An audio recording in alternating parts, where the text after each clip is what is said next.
They didn't just kill him. They ripped his body apart while he was still alive. The crowd roared, not in horror but in delight. To the Romans, punishment was not only about law, it was about power, fear, and control. A single man's suffering was transformed into a spectacle, a warning carved into flesh for all to see. The air was thick with smoke, sweat, and the cries of the condemned, echoing through marble walls that gleamed under the sun.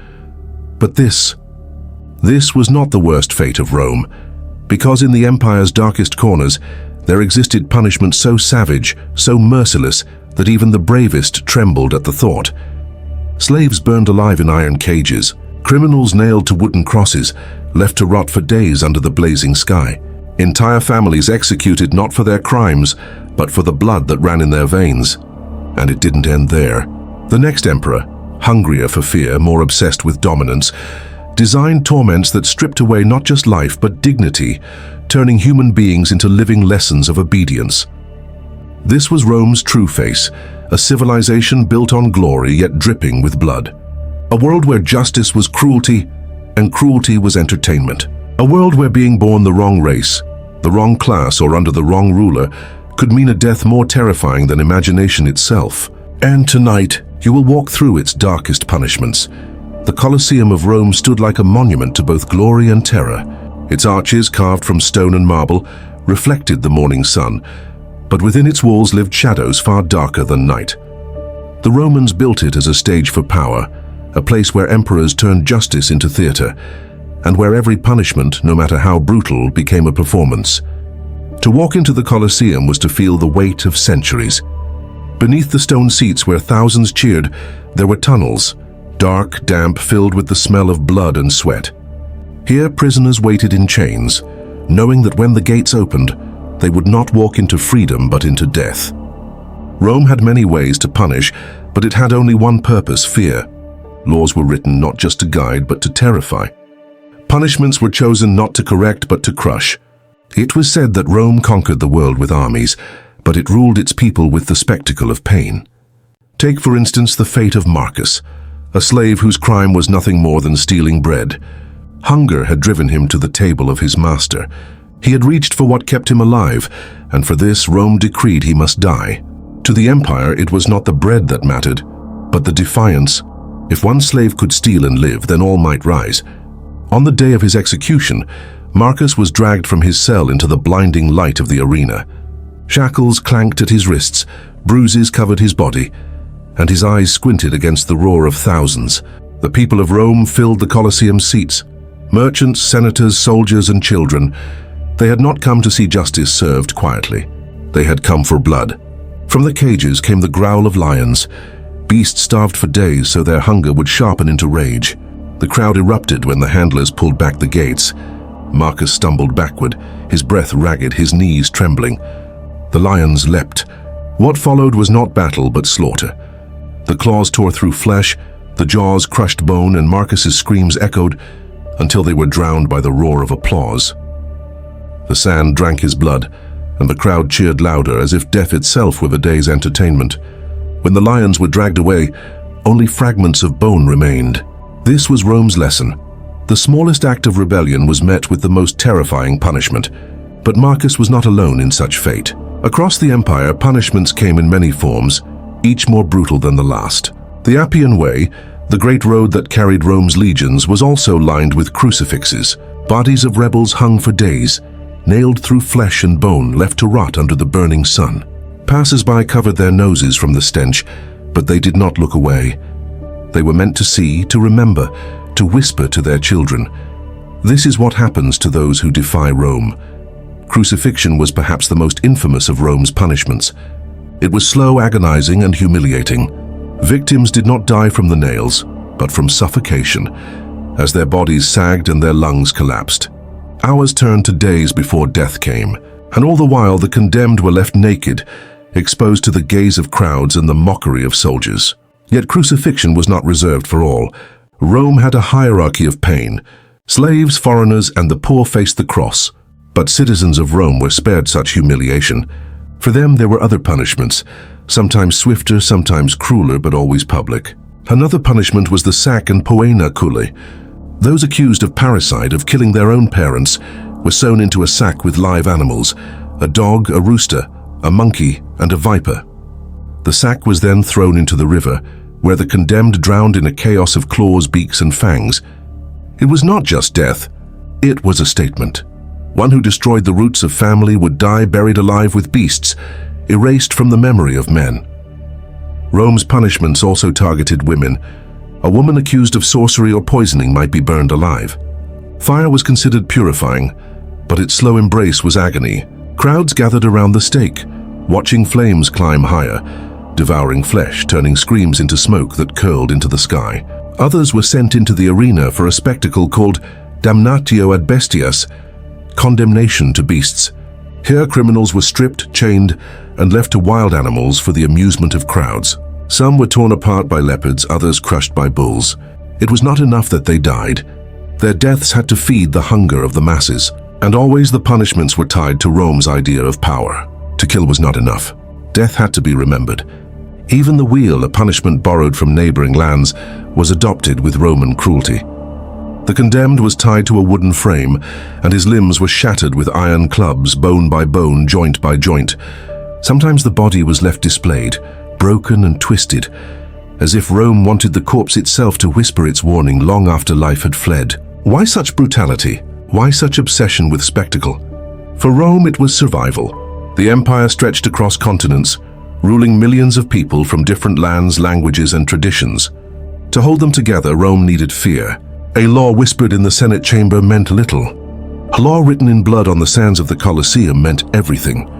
Children grew up watching these punishments, learning not just letters and numbers, but the unspoken lesson. Rome was eternal, and Rome's power was absolute. To disobey meant pain. To rebel meant annihilation. Even the emperors themselves understood the importance of spectacle. Some, like Augustus, tried to present justice as order, swift, controlled, and necessary. Others, like Nero and Caligula, reveled in cruelty, turning executions into personal theaters of madness. Nero was said to have burned Christians alive at night, their bodies serving as torches for his gardens. Caligula demanded that prisoners be fed to beasts, not because they were guilty, but because the crowd was bored. In Rome, punishment was never only about the condemned, it was about the crowd. Each scream fed their sense of security, each death confirmed their place under the empire's shadow. People feared, but they also cheered, and in cheering they became complicit in Rome's cruelty. The city itself seemed to breathe with this duality.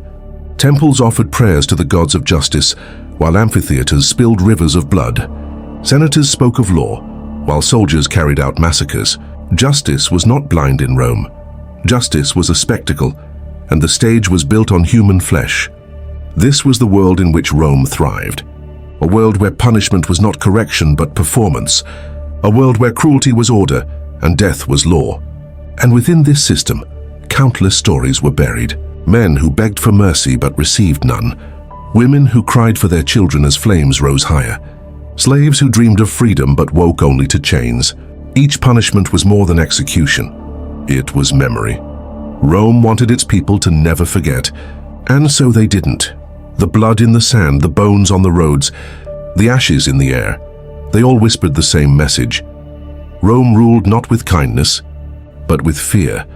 The boy who once watched his father torn apart by Rome's cruelty had now become a man.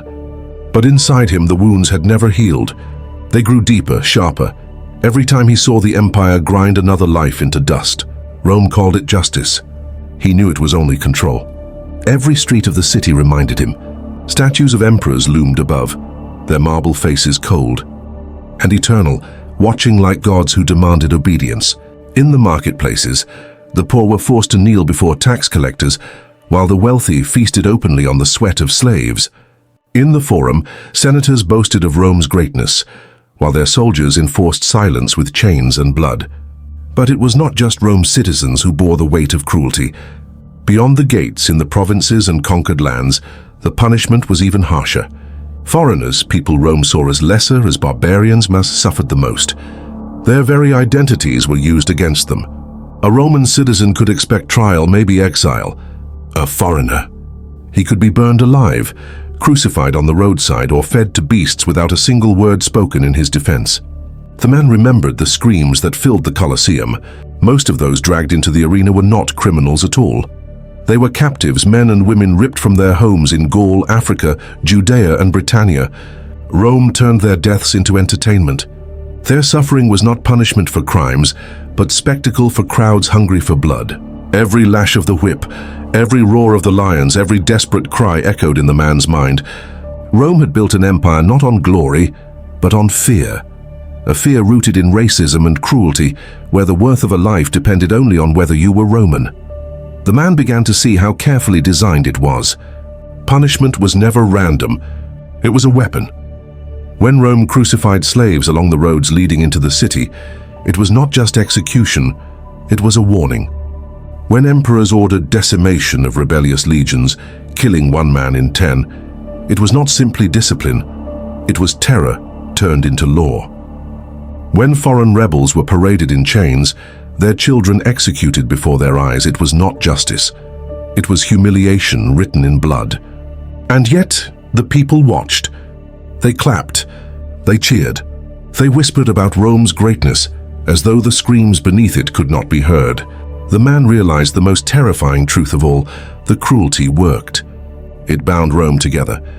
It silenced dissent. It made the empire unbreakable, not by love, not by unity, but by fear so deep it carved into the bones of every subject. But fear has a limit, and within the man hatred was boiling. He was not alone. In the taverns at night, whispers grew louder.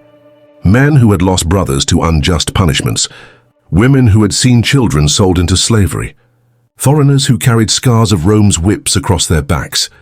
They whispered of rebellion. They whispered of vengeance. Still, rebellion in Rome was madness.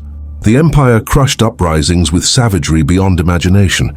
Spartacus's revolt had ended with 6,000 crucifixions lining the Appian Way.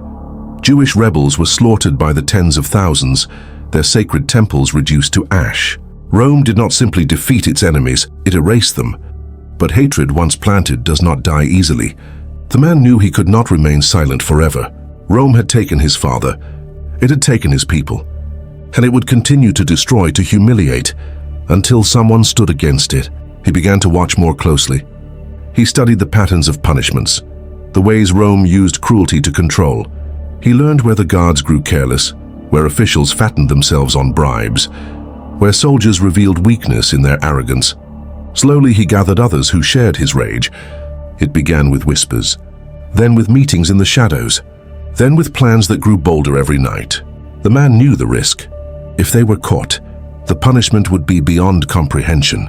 They would not simply die. They would be made into examples. Their bodies would be torn, burned, nailed to crosses, left as warnings to anyone foolish enough to dream of resistance. But the memory of his father's death burned too deep. He could not turn away, and so the rising action began. The clash not only between a man and an empire, but between fear and defiance, between cruelty and dignity, between Rome's punishments and the unbroken will of those who had suffered them. The empire would respond with blood. The man was ready, because he understood now. Punishment was Rome's weapon, but it could also become Rome's downfall. The rebellion did not begin with swords, but with fire. In the dead of night, torches lit the grain stores of a Roman garrison. The flames devoured food meant for soldiers, and by morning whispers of defiance spread through the city like smoke. The man and his allies struck fast, targeting symbols of Roman power.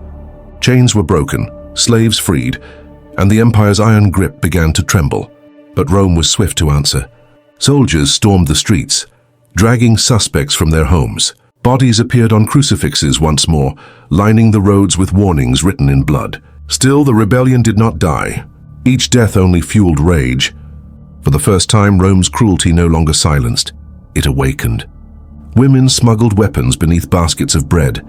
Children carried messages through alleys, and men sharpened stolen blades in the dark. The empire's punishment grew harsher. Rebels were burned alive, their screams echoing across the forum. But instead of fear, the crowd began to murmur, not in applause but in unease. Rome's weapon of terror was beginning to falter. The man knew the storm was coming. The next clash would not be hidden in shadows.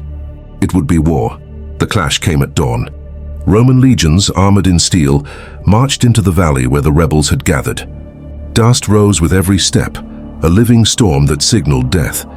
The man stood at the front, a stolen sword in hand, his eyes locked on the empire that had chained and broken his people. The first strike was thunder. Shields clashed, spears pierced, and the ground became a river of blood. Rebels fought with desperation. Farm tools turned into weapons, courage replacing training. For a moment it seemed the impossible might happen. Rome staggered. A centurion fell. Her banner of the eagle dipped. But the empire was relentless. Waves of soldiers crushed the rebels, pushing them back inch by inch. Screams filled the air as fire rained down, torches hurled to set huts ablaze. The man fought until his blade shattered, until his body was pinned beneath the weight of Rome. He did not beg. He did not break. Even as the executioner raised his sword, silence fell across the field, for the people saw not defeat but defiance. His death was no end. It was the spark of something Rome could never kill. The battlefield was silent at last, though the silence was heavy with smoke and blood. The man who had led his people against the empire lay still, but his defiance had already spread through Rome like wildfire.